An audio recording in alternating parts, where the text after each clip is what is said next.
Imaginez-vous sur une vaste plage, alors que le crépuscule s'installe. Les vagues calmes de l'océan roulent doucement sur le sable, portant avec elles les profonds mystères des abysses marins. Les derniers rayons du soleil dansent sur la surface de l'eau, esquissant un tableau vivant de la fugacité et de la grandeur de la vie. Élargissons maintenant cette vision pour embrasser l'ensemble de l'univers, un océan infini d'espace et de temps, où les destinées ne s'achèvent pas dans des explosions violentes ou des trous noirs dévorants, mais mènent à une issue plus étrange que toute narration de science-fiction. Cela n'est pas une simple spéculation ou une conjecture vague, mais repose sur des observations réelles effectuées par des télescopes et des expériences souterraines, accumulées au fil des décennies par des scientifiques grâce à des calculs physiques rigoureux. À cette échelle cosmique, nous, humains, apparaissons minuscules, pourtant c'est notre curiosité qui révèle les indices dissimulés dans le Soleil, la Lune et les étoiles scintillantes du ciel nocturne. Embarquons prudemment dans ce voyage, tel un fleuve serpentant à travers un paysage mystérieux, éveillant à chaque méandre un sentiment de mystère et d'émerveillement. Nous avons la chance de vivre à une époque où des milliards d'étoiles dans l'univers émettent leur lumière abondante, comme une somptueuse fête de lumière pour laquelle aucun billet d'entrée n'est exigé. Le vent cosmique murmure à travers la Voie lactée, et les étoiles scintillantes évoquent une chaleur qui nous rappelle que la vie, dans l'immensité obscure, n'est qu'un don temporaire. Cependant, l'univers n'a pas toujours été aussi vivant, et il ne le restera pas éternellement. Les étoiles sont essentiellement des luxes transitoires du cosmos, car leur principal combustible, le gaz hydrogène, n'a été créé qu'une seule fois, lors de la naissance de l'univers il y a environ 13,8 milliards d'années. Depuis lors, presque aucun hydrogène nouveau n'est produit, semblable à un trésor initialement distribué qui s'épuise progressivement. Chaque étoile est comme une bougie dotée d'une quantité fixe de cire, qui brûle constamment et finit par s'éteindre dans un silence froid. En vérité, le cycle de vie de toutes les étoiles est prédéterminé dès le moment de leur formation. Dans les années 30 du XXe siècle, le scientifique d'origine indienne Subrahmanyam Chandrasekhar, travaillant aux États-Unis, fit une découverte qui ébranla le monde scientifique. Il calcula que le destin final d'une étoile est fixé dès sa naissance. Ce que devient une étoile à la fin de sa vie ne dépend pas de sa luminosité ou de son environnement, mais exclusivement d'un facteur, sa masse. Les étoiles de taille moyenne, comme notre Soleil, gonflent en géantes rouges lors de leur phase de vieillissement. Ce processus est peu connu du grand public, pourtant peu de gens savent que dans environ 5 milliards d'années, lorsque le Soleil deviendra une géante rouge, la Terre ne sera pas immédiatement engloutie. Au lieu de cela, l'intense énergie radiative du Soleil poussera la Terre vers une orbite plus éloignée, la transformant en une planète isolée, gelée et sans vie, dérivant dans l'obscurité. Par la suite, le Soleil expulsera progressivement ses couches externes dans le cosmos, ne laissant derrière lui qu'un noyau minuscule d'une densité extrême. Ce noyau est désigné comme une naine blanche, qui émet un faible éclat, tel le dernier murmure d'une longue histoire, et persiste comme une relique silencieuse. Des connaissances récentes datant de l'année 2025 ont éclairé davantage la limite de Chandrasekhar, fixée à environ 1,4 masse solaire. Des observations de naines blanches super Chandrasekhar, qui dépassent cette limite, remettent en question la théorie traditionnelle et suggèrent que des champs magnétiques ou des rotations rapides pourraient jouer un rôle pour stabiliser de tels objets massifs. Par exemple, une étude publiée en avril 2025 a présenté un système binaire de naines blanches super Chandrasekhar dont le temps de fusion est de l'ordre d'un temps de Hubble, indiquant des mécanismes de stabilité inattendus. De plus, des recherches de septembre 2025 ont lié l'origine de certaines naines blanches les plus rapides de la galaxie à des explosions de supernovas, renforçant l'idée que des processus dynamiques extrêmes influencent l'évolution stellaire au-delà des limites classiques. Ces développements ouvrent de nouvelles questions sur l'évolution des étoiles et démontrent à quel point notre compréhension du cosmos reste dynamique et en évolution constante. Plus impressionnant et plus terrifiant encore sont les étoiles dont la masse atteint une douzaine de fois celle du Soleil, les supergéantes. Elles s'achèvent dans une explosion complète sous forme de supernova. Cette libération d'énergie surpasse la luminosité totale de toutes les étoiles de la Voie lactée. Imaginez l'écho de cette explosion, Bien que le vide spatial ne transmette aucun son, il résonne dans l'esprit comme une secousse symphonique, ébranlant la structure même de l'existence. Le noyau de ces étoiles géantes est instantanément comprimé lors de l'explosion pour former une étoile à neutrons. Il s'agit d'un corps céleste où une cuillerée à thé de matière pèse plus d'1 milliard de tonnes, défiant notre imagination, comme si l'univers pressait la douleur de la faim dans une minuscule sphère.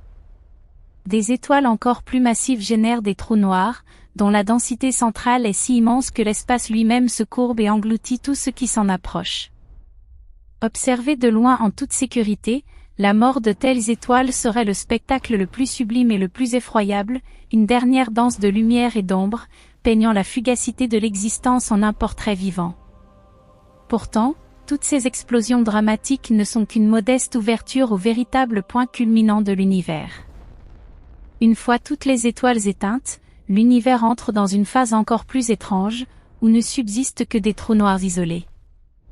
Les trous noirs sont souvent dépeints comme des monstres avides dévorant tout, mais en réalité, ils ne chassent pas activement leur proie. Ils persistent sur des billions d'années, dérivant comme des fantômes solitaires dans l'obscurité et engloutissant occasionnellement des fragments d'étoiles à neutrons ou de naines blanches comme un repas fortuit. Leur gravitation est si puissante que même la lumière ne peut s'en échapper, les rendant totalement obscurs. Cependant, ils ne sont pas éternellement sombres. Le célèbre physicien Stephen Hawking découvrit que les trous noirs émettent de l'énergie par un phénomène nommé radiation de Hawking. Pour l'expliquer simplement, dans le vide autour d'un trou noir, des paires de particules et d'antiparticules se forment constamment et s'annihilent mutuellement. Occasionnellement, une particule tombe dans le trou, tandis que l'autre s'échappe, emportant une infime quantité d'énergie. Ce processus est extrêmement lent. Le trou noir supermassif au centre de notre Voie lactée nécessiterait au moins 10 à la puissance 100 années pour s'évaporer complètement, une durée qui dépasse de loin l'âge actuel de l'univers.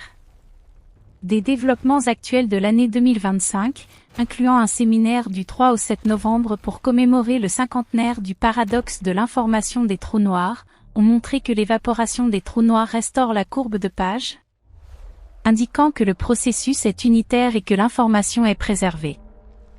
Cela résout en partie le paradoxe soulevé par Hawking lui-même et suggère que l'espace-temps pourrait stocker l'information.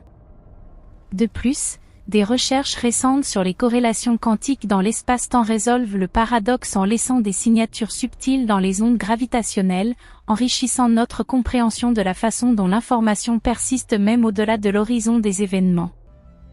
Dans un avenir lointain, l'univers deviendra une scène pour ces trous noirs monotones et isolés, évoquant un profond sentiment de solitude, comme un océan sans vagues.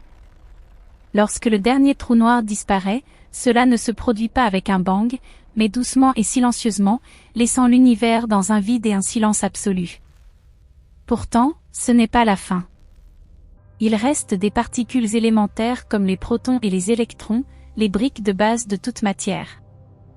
Dans les années 70 du XXe siècle, Howard Georgi et Sheldon Glashow examinèrent les grandes théories unifiées et conclurent que les protons pourraient se désintégrer extrêmement lentement. Leur durée de vie est d'au moins 10 à la puissance 33 années des billions d'années. Bien que non observées encore, des expériences comme Super Kamiokande ont fixé la limite inférieure de la durée de vie des protons à plus de 10 à la puissance 34 années. En 2025, l'excavation de l'immense caverne pour Hyper Kamiokande a été achevée, et les travaux de construction complets ont commencé en 2026, avec une mise en service prévue autour de 2028. Ce nouvel expériment permettra d'établir des limites plus précises sur la désintégration des protons et révélera l'instabilité de la matière fondamentale, potentiellement confirmant des théories au-delà du modèle standard. Lorsque le dernier proton se désintègre, l'univers perd tous les atomes complets et ne reste qu'avec une radiation ténue, comme un désert infini où tout fond en néant. Vient ensuite le vide, ce que nous considérons comme un néant vide, qui est en réalité imprégné de champs d'énergie. Si le vide actuel est un faux vide et non le plus stable, il pourrait s'effondrer à tout moment, générant une bulle de vrai vide qui s'étend à une vitesse proche de celle de la lumière et réécrit les lois physiques. Les scientifiques Sidney Coleman et Frank de Luxia l'ont expliqué. Une étude de 2025 a montré que des ordinateurs quantiques peuvent simuler cela, avec un année-à-l'heure quantique de 5564 qubits, le déclin unidimensionnel d'infos vides a été observé en temps réel, incluant la formation, la croissance et les interactions de bulles quantifiées qui pilotent la dynamique à long terme. Bien que la probabilité soit faible, cela pourrait survenir dans un temps infini. Par la suite, l'ancien univers disparaît, et comme Roger Penrose le propose dans sa cosmologie cyclique conforme, un nouvel univers pourrait émerger, où l'univers se répète éternellement en cycle d'expansion et de contraction. Des avancées récentes de 2025, incluant des analyses d'archives et des forums scientifiques, explorent comment les ondes gravitationnelles facilitent des transitions naturelles entre époques et expliquent des anomalies dans le fond diffus cosmologique comme des reliques fantomatiques de trous noirs d'époques précédentes. Une nouvelle revue de 2025 relie le cadre de masse électromagnétique à la conjecture de gravitation faible et au modèle de Penrose, offrant un pont physique. De plus, des travaux théoriques de 2025 suggèrent que les ondes gravitationnelles, plutôt que l'inflation cosmique traditionnelle, pourraient avoir dominé l'univers primitif, produisant des fluctuations sans nécessité de champs inflatons hypothétiques, résolvant ainsi des problèmes de la théorie du Big Bang et intégrant la gravitation quantique pour faire émerger un univers du néant. Si l'univers ne possède plus de force de renouvellement, il deviendra vide, froid et silencieux. Néanmoins, la mécanique quantique continue à petite échelle des fluctuations infinies, capables de générer du néant n'importe quoi, même un cerveau complet avec conscience, connu sous le nom de cerveau de Boltzmann. C'est une idée du physicien Ludwig Boltzmann du XIXe siècle. Des scientifiques comme Sean Carroll et Brian Greene ont analysé de manière moderne le paradoxe des cerveaux de Boltzmann dans des discussions et des podcasts de 2025, clarifiant de profonds problèmes cosmologiques qui renversent notre compréhension de la vie. Car de tels cerveaux pourraient être plus nombreux dans l'avenir infini que les êtres évolués. Le temps lui-même pourrait perdre sa signification, car les changements cessent.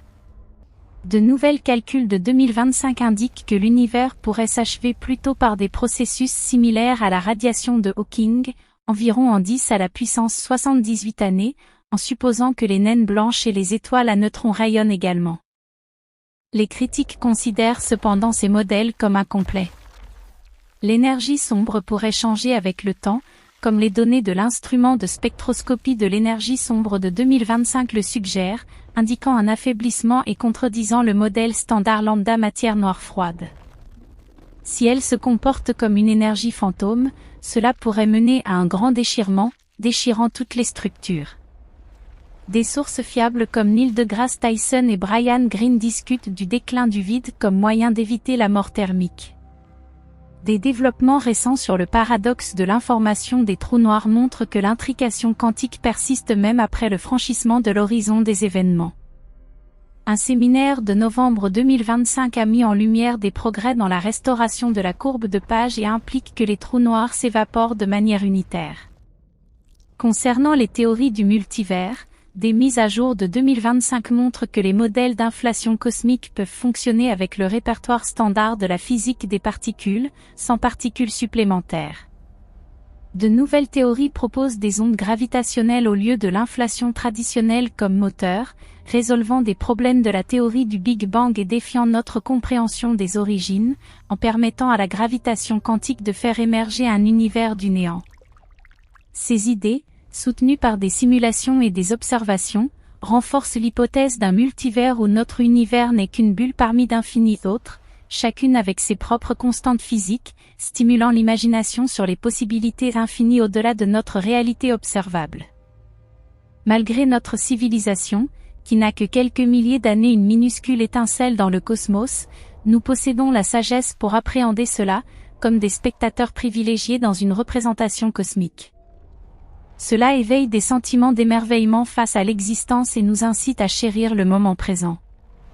Un remerciement chaleureux va à tous les scientifiques mentionnés, Subrahmanyam Chandrasekhar pour ses contributions pionnières au destin des étoiles et à la limite de Chandrasekhar, qui approfondissent notre compréhension de la fin des corps célestes, Stephen Hawking pour la découverte de la radiation de Hawking et des insights profonds sur les trous noirs et l'auto-émergence de l'univers, qui illumine les recoins les plus sombres du cosmos, Howard Georgi et Sheldon Glashow pour les grandes théories unifiées et les prédictions sur la désintégration des protons, qui ouvre l'instabilité de la matière fondamentale, Ludwig Boltzmann pour le concept des cerveaux de Boltzmann par fluctuation aléatoire, qui défie notre pensée sur la conscience et l'existence, Sean Carroll et Brian Greene pour des analyses modernes du paradoxe des cerveaux de Boltzmann et du déclin du vide, qui clarifie des énigmes cosmologiques, Roger Penrose pour le modèle de la cosmologie cyclique conforme, qui offre l'espoir de cycles éternels, Albert Einstein pour la théorie de la relativité, Edwin Hubble pour la découverte de l'expansion de l'univers, ainsi qu'aux nombreux chercheurs de l'Administration nationale de l'aéronautique et de l'espace, de l'Agence spatiale européenne, des consortiums Super Kamiokande et Hyper Kamiokande. Nous admirons leur dévouement inlassable et leur contribution silencieuse à la connaissance humaine, qui illumine le chemin de l'exploration de l'univers et inspire d'innombrables générations.